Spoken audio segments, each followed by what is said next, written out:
এবারে চল, এখানে ছোট ভাইরা বসে আছে। আচ্ছা ঠিক আছে চল। বড় ভাই এদিকে আসেন, আপনাদের সাথে একটু কথা আছে, এদিকে আসেন। আচ্ছা চল, ছোট ভাইগুলো কিনলে আগে একটু দেখি আসি। চল। ভাই আপনাদের নামে তো অনেক খুনের মামলা আছে, নতুন করে শুনলাম একটা খুন করলেন, কাহিনী কি? কাহিনী তো বললেন না। আরে বেটা আগে বইতি দে বেটা, বড় ভাই এসে দেখতে আসছিস না? এবারে বাইর করে চেয়ার দে, বড় ভাইরা এসে দেখাস না, বাইর করে চেয়ার দে, বাইর করে চেয়ার দে।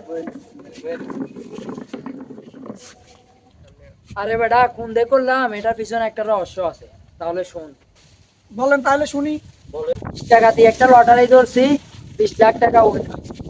আমি উইনার হয়েছি, ওনারা আমাকে যাওয়ার জন্য বলছে। যাওয়ার পরে ওনাদের কিছু ফর্মালিটি আছে, এগুলো সবকিছু কমপ্লিট করছে। টাকা দিবে এমন সময়ে শালা ফুত আমার ঘুম থেকে উঠে দিছে। মারছি, একের ইচ্ছা তরবে মারছি, মন ভরি মারছি তারে।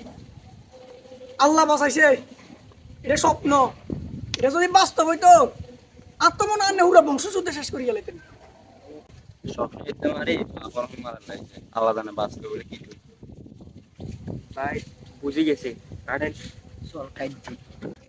তোরও তো ভাই বেটা পাগল কথা না, বড় ভাই এতে পাগল তেল লাগছে রে, আমরা জানি না, একটু বাঁচা কিনে দিয়ে তোরা আবার বেটা বেরোছে কথা রাখি। ভাই যে পাগল তেল লাগে হয়তো সামনেও খাইতে পারতেন। আমরা খাইতে পারতাম না, তুমি আসলে রাস্তাঘাটে দেখলেও খাইতে পারতাম।